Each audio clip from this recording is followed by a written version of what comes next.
The San Francisco Dons made a run into the NCAA tournament last season, and while their coach Todd Golden is out the door to Florida, this team will be a big-time player in the WCC once again next season. Joining me today is new assistant coach and former Gonzaga point guard Kyle Bankhead to talk all about the Dons, all right here on the Locked On Zags podcast. Don't go away. You are Locked On Zags, your daily podcast on the Gonzaga Bulldogs. Part of the Locked On Podcast Network. Your team every day.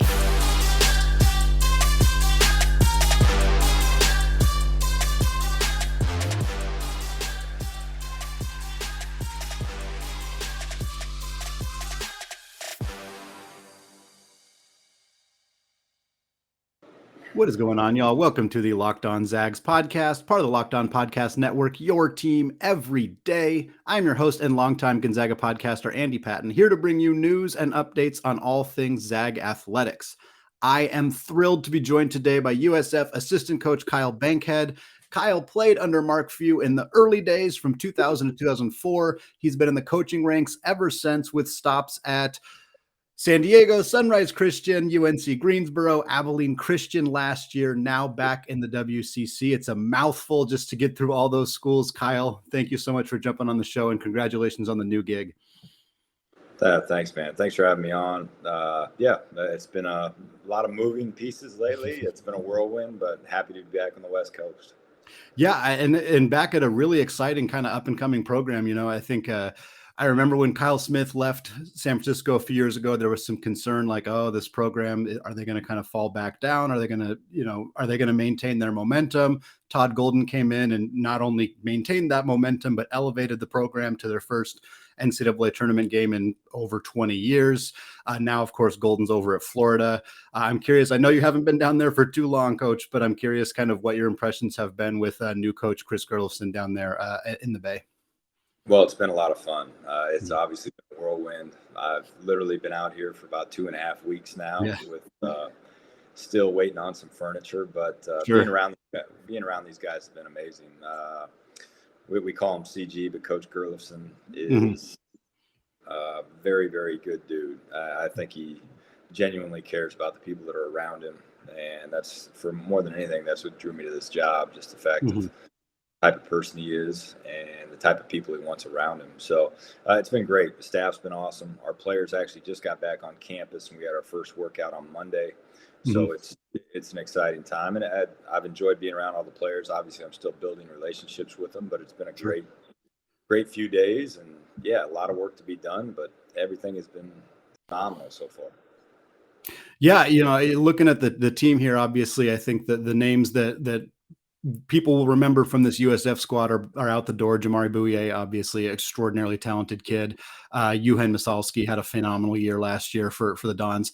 But it feels like this team's kind of reloading. They've added some other key pieces via the portal and have some younger guys who I think are going to step up. Are there? How are you feeling? Again, I know you just got there, but how are you kind of feeling about this group of guys heading into next season? Well, I think the greatest thing with college basketball is you're always going to lose pieces. You know, it's something that is a part of the college game. You're always going to see guys graduate, and then the next year you got to have other guys step up. It's an opportunity for guys, and things have changed. It used to be recruiting high school kids and junior college kids, going that route, and the transfer portal has changed a lot in college basketball. And you know, as I have not been a part of it here at USF, but we took 4 transfers this year, and I think all going to be impact guys, and we're really excited about the opportunity they have. But it'll take some time. You know, I think the positives with the transfer portal is you can stay old, but now you have to integrate these guys pretty quickly, and that's what the summer's for and the fall's for, and then hopefully they got a pretty good feel for each other by the time they hit the floor in the fall. One of the biggest pieces that kind of was on the fence, it seemed like for a while, was Kahlil Shabazz, of course, a Washington native, really talented kid. He'd entered the portal. There was some talk about whether he was going to come back or not. Obviously made the decision to return.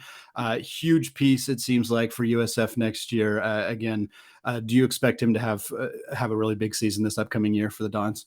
Well, I sure hope so. You know, I think that's why he came back. Obviously, Bouye got a lot of the press last year, and rightfully so. And hopefully, hopefully he'll be hearing his name get drawn here in a couple weeks or whatever it is. And but I think Kahlil found himself with an opportunity to come back and be the obvious leader of this team, and hopefully have a great year and kind of, the guy that the torch has been handed to. So he went into the portal, and I wasn't really a part of his process. Sure. But I think with the relationships he had here at USF, the opportunity he had to keep this thing going and really be given the ball is what kept him here. So I'm really excited. He's a phenomenal kid. He's an unbelievable worker, and he's a great leader. So there's a lot of excitement around him, and I think the pieces that are around him are going to be very helpful as well. So hopefully he has a big year, man. I'm excited for him, and he's a phenomenal kid, so I want it for him as well. Yeah, you look at some of those pieces that we're talking about outside of Shabazz, of course. Jordan Rishwain, is a name that I think a lot of Zags fans will remember. Josh Coonan had a couple really big games against the Zags as well. Are there some other names that maybe Zags fans aren't as familiar with, guys that we're expecting could step up and kind of make their mark at USF in the coming seasons? Yeah, I think there's a lot of kids. There's a group here that they're going to be competing for playing time. You look at, a lot of people are probably going to look at the transfers, and you got Ty Roberts, Washington State. You have Tony Rochek, who came from UC San Diego, put up big numbers. Saba, I'm not going to pronounce his last name, from Georgia Tech, who had a good year. And, Marcus Williams, who was a double-digit scorer in the SEC. So you look at those kids, and they're going to be putting themselves in position to play, most likely. They're talented kids. And then you have like Isaiah Hawthorne, might be not be a familiar name to most people, but he's a talented kid. You got Zane Meeks, who was maybe a little bit of a limited role last year, who could step into some serious playing time. And then, then you got the guys that have played a lot. You got Julian and you got Kahlil that have been productive, and Josh Coonan's been productive. And there's a lot of guys. We had our team meeting, and one of the things we talked about in our team meeting was you look down the line, and it's a bunch of good players. It's not something where we're in a position where we got to worry about talent at the 6th and 7th. We have a lot of guys that can play a lot of minutes and be very successful. But I think this summer it's going to be really important that we get all these guys to mesh with the new faces, with the old faces, with some guys that have played a lot of minutes and some guys that have had some backup roles that are now going to be in more prominent situations. So it's going to be an important summer for us, and maybe a little bit less on the basketball floor and more just getting to know each other and making sure everybody's kind of moving in the same direction when it comes to focusing on winning games. Well, it's going to be another great year for San Francisco. I'm feeling real good about what the Dons are going to do. We're going to come back in the second segment, Kyle and I here, and we're going to talk a little bit more about Gonzaga. We're going to talk a little bit about Mark Few and some of the coaches that Kyle's been around in his career. Before we get there, though, I want to tell you all about today's sponsor, Built Bar. Summer is coming, and with the summer, you're going to need some food on the go. Built Bars are the perfect snack to take with you on family vacations. Throw them in your bags, in your kids' backpacks. Make sure that everybody has a bar so you are fueled for your summer adventures. The best part about Built Bars, they're healthy and delicious. No more sacrificing delicious food for health. With Built Bar, you can have both. Have you tried the Built Puffs yet? We are going crazy for the Puffs. They come in crazy flavors like banana cream pie and even churro. Who doesn't want a protein bar that tastes like a churro? And they're only 140 calories. Sign me up. If that's not enough flavor for you, then you might want to try the mixed box. The mixed box comes with flavors of bars and puffs. Most Built Bars contain 130 calories, 4 grams of sugar, 4 net carbs, and 17 grams of protein.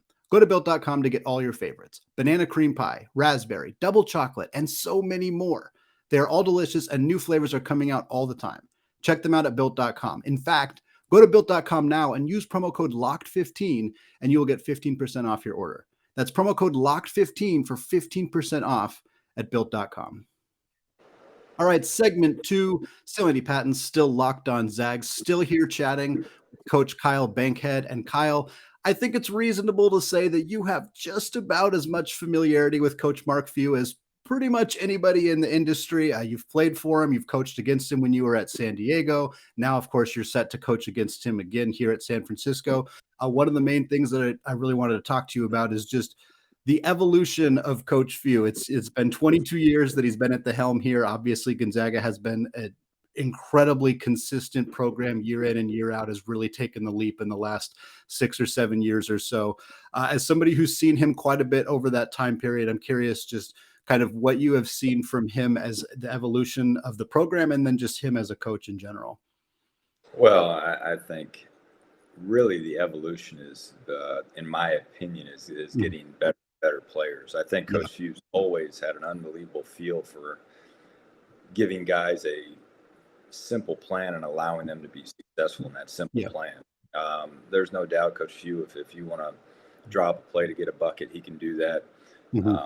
Game plans are tremendous. I think as a player, I realized that, and then kind of stepped away. My first couple of years out of college, I realized the game plans that the Zags had were very high level and well thought out, and it gave us a chance to win every single night. So I'm sure there's been a lot of growth as well, and the game is always evolving.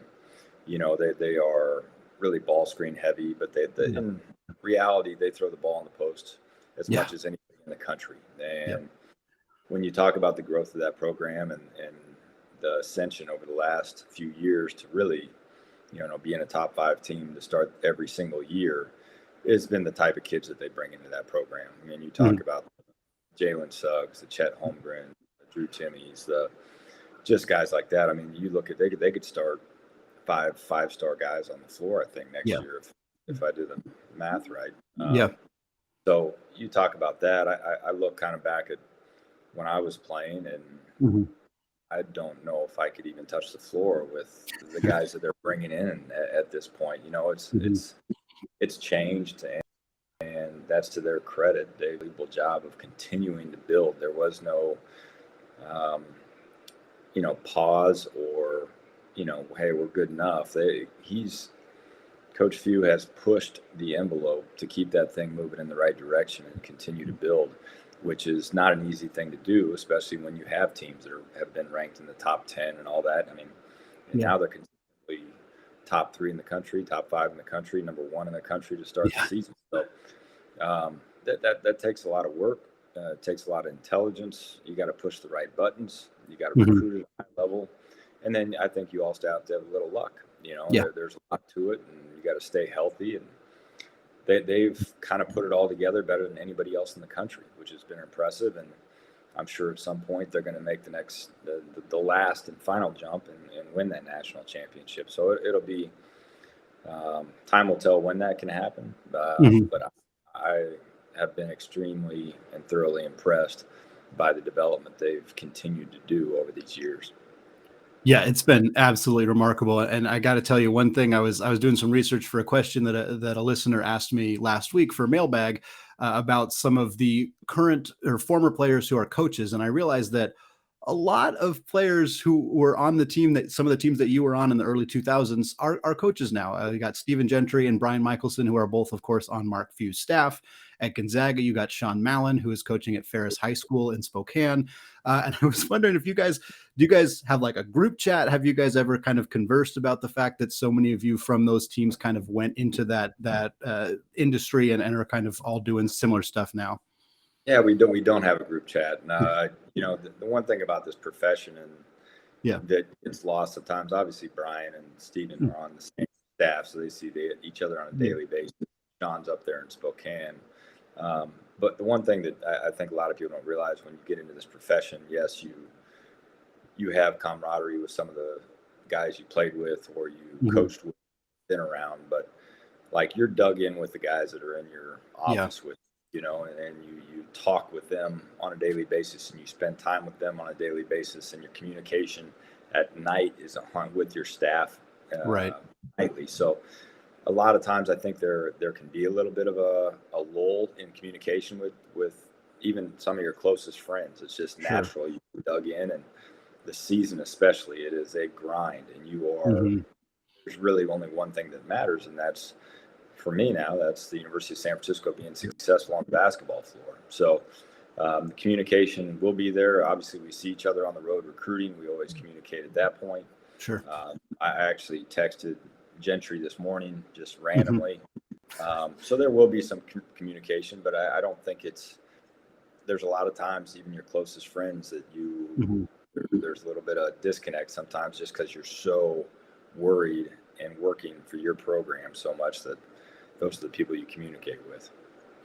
Absolutely. And I was thinking about those same teams that we were talking about with so many of those players who've gone into the coaching ranks. But that team, obviously coached by Mark Few, one of the greatest coaches of the generation. But there was a lot of other really good coaches on that staff. Certainly you worked for a long time with Bill Grier, who took the head coaching job at San Diego and is now, I believe, still at the University of Colorado as an assistant over there. Leon Rice obviously just won Mountain West Coach of the Year for Boise State. Tommy Lloyd had one of the most successful first seasons as a head coach that I can remember in a really long time. How much did getting the opportunity to work with those coaches, obviously when you were a player and at least with Bill as an assistant coach, just how much did that kind of help frame your, like, who you have become as a coach and kind of your philosophies and teachings in that industry? Man, you learn a lot from every stop. And to be honest, every stop I've made, you take things that you would like to do, and then you take things that you don't want to do. It's natural, and I think that's what makes you unique when you get the head coaching opportunity is you've got to formulate your own style and your own thought. So you take the positives from everybody, and you also take the negatives from everybody. So I learned a ton. I think it was really interesting, obviously playing at Gonzaga and then working for Coach Grier at San Diego. There was a lot of the same formula. So I think I had learned a lot through those years with those guys. Holy smokes, it was 7, 8, 15 years kind of within that tree. So you learn a lot. And obviously the Gonzaga coaching tree has been extremely successful. But I also learned a lot from my other stops. I got a chance to be the head coach at Sunrise Christian Academy's post-grad team, which was an awesome experience. Maybe my favorite coaching experience to this day, just the fact I got to be a head coach and all that. And you learn real quick that you don't know as much as you think you know, even at that level. So I did that. And obviously I went out to UNCG and learned a lot from working for Coach Miller. And then my experience at Abilene Christian was a phenomenal one this past year, learning a ton from Brett Tanner. I mean, and now I get to learn a little bit more. And then hopefully at some point I'll get a chance to be a head coach again and kind of mash it all together and come up with my own thoughts as being a head coach and run a program. But you look at the Zags and I mean, their formula has been very similar through the time I was there to now. But watching what Tommy Lloyd's done with his program and Leon Rice has done with his program, it's been spectacular, and I do follow those teams very closely. You're back in the WCC. Obviously, you were there for a long time while at Gonzaga, while at San Diego. Out for a while now. You're back. The conference is in a really good spot. I feel like, the last year was one of the most successful seasons, if not the most successful season, top to bottom. We saw some big rises from programs like the University of Portland. We saw some other programs. Obviously, San Francisco was a huge one to make the NCAA tournament for the first time in a while. I'm guessing that in your few short weeks there, you haven't sat down and done deep dives on every single program in the conference, but I am curious, just kind of getting the chance to be back here and kind of seeing the conference in a different place than it was, even back when you were coaching at San Diego, just kind of what it feels like to be in a conference that really seems to be on the up right now. Yeah, it's funny. I got here and I immediately got some scheduling stuff dumped on me, and it's tough finding games right now. So we're still got a lot of that to work on. But I've always followed the West Coast Conference from afar, and it is a high level conference. I think a lot of people are just now starting to realize that. And the level of coaching in this conference, I think, is really been on the uptick. Obviously you got some people that have been doing it for a long time. You got Steve Lavin back in the league. You got Herb Sendek over at Santa Clara. And Deshante Leggins has obviously done a great job getting that program moving on up over at Portland. So then you talk about, you got the Bennett at St. Mary's and Few at Gonzaga are staples. So the coaching in this league is unbelievable. I think the level of player has gone up in the time between me being in San Diego and coming back to San Francisco. I just think there's just been a level that's been elevated. And I finally, well, I don't know about finally, but I do think, especially last year and maybe even the year before, people are really starting to realize how good this conference is from afar, from different sides of the country and different areas of the country. And, seeing 3 teams in the NCAA tournament the same as what the Pac-12 got. I mean, it is very good. And I don't see it going anywhere. I think it's going to continue to rise. And, it's right there with the Power 5 conferences, So it's a very good basketball conference, and I don't see it going anywhere. Yeah, I think it's going to stay. It certainly seems like it's going to stay pretty relevant for a long time. And when we kind of talk about some of the things that have changed in college basketball recently, some of those changes may be hopefully helping the WCC. I think the 2 most notable changes both happened in the last year or 2 is the evolution of the transfer portal, and then of course the new name, image, and likeness rules. I want to start with that real quick and just kind of hear, as somebody who obviously was a former player and kind of understands what that life is like, and then has been in the coaching ranks for a really long time. Just again, it's only been a year, so I'm sure that this stuff is going to continue to change and evolve as we kind of get a better sense of what impact it's having. But in your first year kind of being around with the name, image, likeness laws, I'm kind of curious what impact you have seen it had so far on just the college basketball landscape. I think it impacts these guys as much as they want it to impact them. I think it's really important with the NIL stuff. I think it's great for college basketball. I think it's great for these kids to have that opportunity. I think it's going to impact different programs in different ways. Yeah. I think the biggest thing from a coach's standpoint is you don't want that to be a distraction of getting away from the results that we want, and obviously the team chemistry that you want. But I think it's great. I think it's been a long time coming. I think there needs to be some adjustments to it, just to, obviously everybody's seen some of the stuff that comes out on Twitter, and everybody in your profession hearing about how much this kid's getting, how much that kid's getting, and all that stuff. And I think there needs to be some adjustments to it. But I also do think it is very fair that kids are allowed to make money off their name, image, and likeness. I think why can't they have the same opportunities as other kids their age, because the NCAA says they can, so they deserve that opportunity. I do think some adjustments need to be made to it. And I don't know what those are. I haven't sat down and truly put my thoughts into it. Not that anybody would listen to me anyway, but I think it's going to be, I'm very curious to see what direction it goes. And just to make sure it is, I don't want to say controlled, because these kids should make as much money as any other kid their age that they're doing that stuff. I think it just needs to be adjusted a little bit so it makes a little bit more sense when it comes to recruiting and stuff like that. Yeah. And for me, I think too, like it happening kind of around the same time as the transfer portal loosening up significantly, which I know started primarily because of COVID-19 and everything that happened with that. But those 2 changes happening simultaneously really kind of catapulted a lot of changes all at once. And, you hear the Miami story with Nigel Pack, and like that doesn't happen without a free transfer portal the way that it is either. So you kind of have this mixture of events that cause these situations that are very unique throughout the history of college basketball.